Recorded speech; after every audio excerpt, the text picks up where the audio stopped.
Kailan mo ako papakilala sa girlfriend mo? Nay, wag po kayo magagalit. Girlfriend ko po kasi yung anak ng kapitbahay natin. Yung mayaman na kapitbahay natin. Opo, Nay. I like your taste, ha? Nasaan na siya? Nandito po siya, Nay. Papakilala na kita. Babe, halika. Hello. Ikaw pala yung girlfriend ng anak ko. Anong pangalan mo? Ako si Kendall, ang pinakamayaman at pinakamaganda dito sa barangay nyo. I like your confidence. By the way, kumain ka na ba, Iha? Hindi pa. May masarap ba kayong pagkain dito? Oo naman, masarap ako magluto. Tara, kain na tayo. Ito, kain na tayo. Sarap. Yuck! Disgusting! Ang pangit ng lasa! Lasang... Grabe ka naman! Nagsisisi akong pumunta pa ako dito! Babe, magpapaliwanag ako please! Ang papangit nyo! Hi! Maniligaw ko nga pala. Hi, tita. Ako nga pala si Enzo, ang soon-to-be jowa ni Scarlett. Enzo? Anak, di ba yan yung anak ng mayor? Opo, Nay. Galing mo talaga pumili, anak. Mukhang magkakapera ako, A few moments later. O sige, pumapayag na ako na maging jowa mo tong anak ko. Yes! Pangako, tita, hindi ko papaiyakin si Scarlett. Pwede mo na akong i-kiss. Pops! May bayad ang kiss sa anak ko, ha? Nay, ano na naman yan? Aba, syempre. Ang mahal ng diaper at gatas mo ng bata, tapos libre lang. Ano naman? Tita, magkano po ba? Magkano? Eto price list. Holding hands, 200 pesos. Hug, 300 pesos. Kiss sa kamay, 500 pesos. Kiss sa noo, 700 pesos.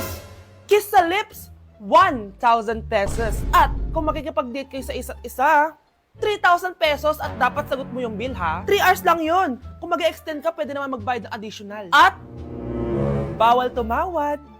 Pili ka na lang. Ngayong mahal naman, Diyos ko. Ano naman? Business is business. Kailangan ko ma-ROI mga nagastos ko sa'yo. Ito po, tita. Cheque. Unlimited kiss na yan, na. Cheque? Kahit gumawa pa kayo ng 10 anak. 1 million ba to? Ano to? Idedemanda mo ako?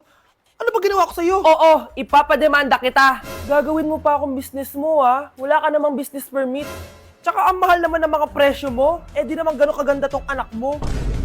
Teka lang, joke lang yun eh. Mahilig talaga ako mag-ganon. Isusumbong ko kayo sa tatay ko, Mayor. See you sa kulungan. Kukulong na naman ako.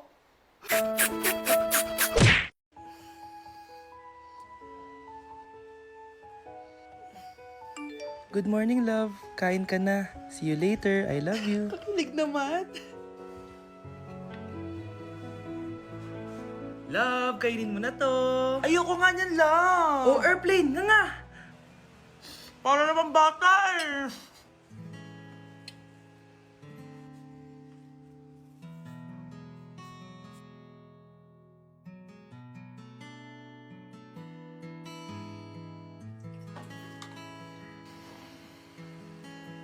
Horror papanoorin natin, love, ha? Ayoko na, nakakatakot, love. Ayun na, ayun na.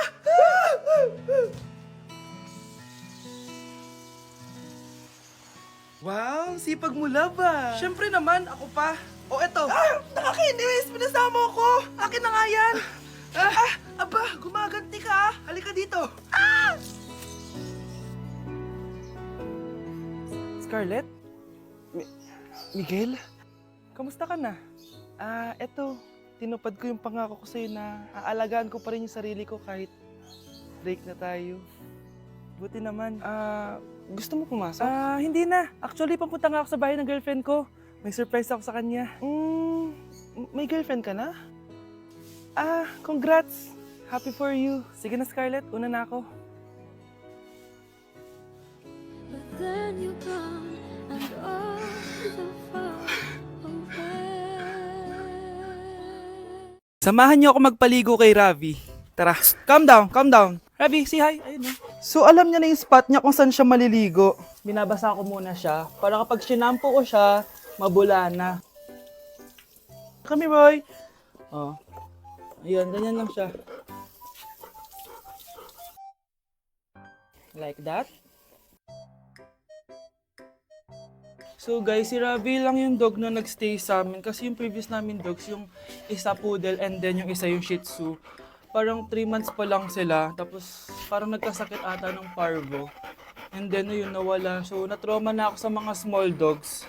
And then sakto, nung birthday ni Honey Bunch, nag-request siya for a golden retriever. Here's Ravi, nandito na siya. He's been around for 2 years na. And ang laki niya na guys, sobrang taba niya na. Do you like this massage? So ang goal namin is at least once a week, mapaliguan namin siya. So babanlawan na natin si Ravi. O go, come here boy. Dahil iniwan na ako. Ken. Ito yung spot kasi kung saan dinadry ni Honey Bunch si Ravi eh. So dito siya magdadry. Hi ka muna, ayan na, Ravi, hi. Here boy. O come here, belly Ravi, come here. Ravi! Gusto nyo nang binabelly rub siya, guys. Belly Ravi. Belly Ravi! Guys, ano? Belly Ravi. Belly Ravi. Belly Ravi. Say bye-bye. Anak! Aba! Tanghali na wala pa rin gising? Naku, sinasabi ko sa inyo. Pag ako namatay, kawawa kayo. Ano ba yan? Umagang-umaga? Ang dami sinasabi ni nanay. Mga pinagkainan nyo kagabi, hindi kayo marunong magligpit. Ang tatanda nyo na, para kayo mga bata. Kailangan gisingin natin pagluto. Grabe si nanay. Nauna pa magpagising kesa sa alarm clock ko. O Kyle, kakagising mo lang? Nay, hindi pa po ako natutulog. Ano? Diyos ko po! Nung kabataan namin, 7 p.m. pa lang, tulog na kami. Tapos, ang gising namin, 4 a.m. para pumasok sa school. Hulaan ko, Nay. Tumatawid pa kayo ng bundok tsaka ilog para mag-aral, no? Oo. Buti nga kayo may hatid sundo pa eh. Scarlett! Ayun na, magkikis na sila. Aba, parang anak ng mayaman na. Prinsesa ka?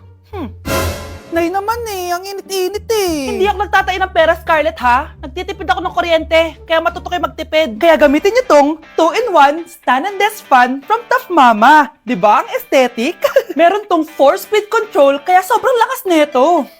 O diba ang lakas? At syempre, matibay. Di kagaya ng relasyon nyo. Lo, magluluto na nga lang ako. Ops, bago ka magluto, gamitin mo tong stackable multi-cooker ng Tough Mama. Pwede ka dito mag-boil, pwede ka mag-fry, at marami pang iba, gaya ng steam and grill. O diba, kahit ano, magagawa mo dito. Pati pag move on sa ex mo. Bakit ang sakit mo naman magsalita, Nay? Ganda nito. Sana maging successful yung pagbebenta ko ng damit noon, ha? Mahal, ang dami nating ibebenta mamaya. Manifest natin na makabenta kayo, Nay, para makaahon na tayo sa kahirapan. Hindi ako makapaniwalang nabili ko na yung pangarap kong tig 200,000 na relo. Wow, ang ganda niyan, Tay. Anak, tignan mo to binili sa akin ng tatay mo. Diba ang ganda? Hala, di ba mahal yan, Nay? Mas mahal pa to sa bahay ng kapitbahay natin, no? Magbebenta ulit kami mamaya para mas marami tayong pera. Anak, binilang kita ng kotse. Gamitin mo to pag pupunta ka ng school, ha? Ha? Tay, di ko naman po kailangan ng kotse. Kaya ko naman po mag-commute. Gumastos pa tuloy kayo. Dami mo naman sinasabi, anak. Sige na, puntahan mo na sa labas. Wow! May sarili na akong sasakyan. Wow, ang ganda naman ng bagong kotse mo, Scarlett. Ay, salamat po. Hindi ka ba nagtataka, Scarlett, kung bakit ang bilis niyong yumaman? Galing yun sa pagbebenta ng damit nila nanay. Ang dami na nga nila mamahaling gamit ngayon eh. Sure ka ba? Na damit lang ang tinitinda nila? Nay, bumabagabag talaga sa isip ko kung bakit ang bilis nating yumaman. Ano ba talaga binibenta nyo ni tatay? Ano ka ba anak? Malaki talaga ang kita sa pagbebenta ng damit. Pero Nay, wala nang pero-pero. Hindi ka ba masaya anak? Na mayaman na tayo? Na nabibili natin lahat ng gusto natin? Sige na, mag-aayos pa ako ng benta ko. Mahal, nakauwi ka na ba?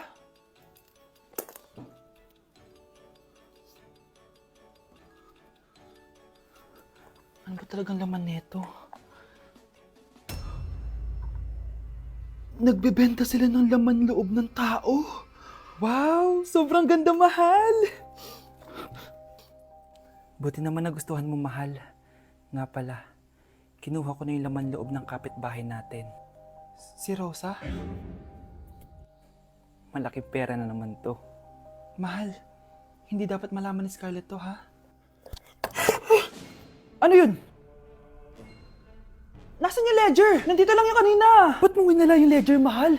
Nandun lahat ng mga sikreto natin. Sinong tao dyan? Naku, ang taas na naman ang kuryente natin. Sino ba kasing aircon dyan? Si ate, buong araw nag-aircon. Wow kala mo din nakiki-aircon. Nay, kailangan ko na daw po magbayad ng tuition para makapag-exam ako. Ha? Bayarin na naman? Sige anak. Nay, due date na pala ng internet natin. Baka maputulan tayo. Oh, isa pa yan. Naku, sabay-sabay na. Oh, wala na naman pala naman to ref natin. Naku, kailangan na natin mag-grocery. Nay, nagpadala na daw si tatay. Ay, buti naman. Umulan pa, patay! Paano kaya ako pupunta sa remittance center nito? Ano ka ba, Nay? Nagpadala si tatay via GCash at may bonus credits pa. Wow, high-tech na pala anak. Eh, paano yung mga bills natin? Pwede din yan sa GCash, Nay. Ayan, kaka-cellphone mo yan. Ay, mali. Kaka-GCash mo yan. Kaya magpadala na sa GCash dahil diretso sa GCash wallet mo ang remittances abroad. Hindi ka nalalabas ng bahay dahil hassle-free at 24/7 tong available. At wala tong transfer fee sa mga verified users.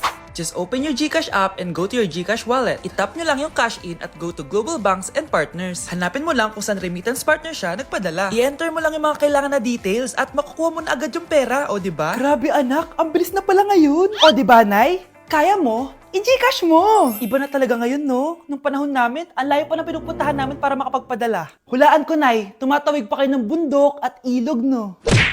Anak! Itigil mo muna ang ginagawa mo! Oh, bakit po, Nay? Kasi may challenge ako sa'yo. Kapag nanalo ka, may prize ka na agad. At pwede ka nang gumala at pwede ka na magka-jowa. Game ako dyan, Nay. Okay, eto ang challenge mo. Kailangan mo lang i-battle flip to. Madali lang, di ba? Ay, yan lang. Basic. Go! Bakit ayaw?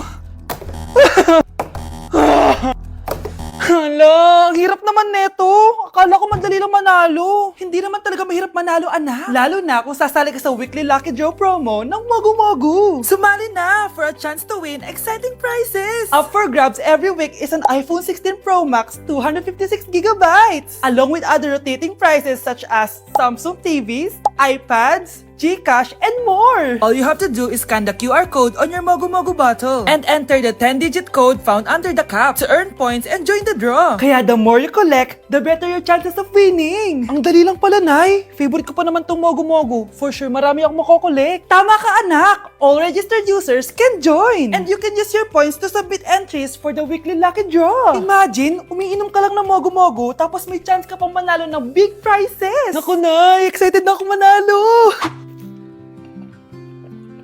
Masarap niya talaga, anak. Tapos ang chewy pa, Nay. Tara, selfie tayo. Tara. Ayan, ang ganda ko dyan, Nay. Remember, life is too short, but it's not too late to join the fun and chew to win with Mogu. For more details, just visit www.mogumogu.com. Nak, sigurado ka na bang itutuloy mo yung pagpunta mo sa ibang bansa? Huwag ka na malungkot, Nay. Kailangan ko magtrabaho doon para sa inyo ni Kyle. Ate, mamimiss ka namin. Basta anak ha, palagi kang mag-iingat doon. Kapag inaabuso ka nila, tawagan mo lang ako. Ano ka ba, Nay? Think positive lang tayo, ha? Sige na, baka malate pa ako sa flight ko. Bye-bye na, mamimiss ko kayo. Bye, anak. Nay, tumatawag si ate. Talaga?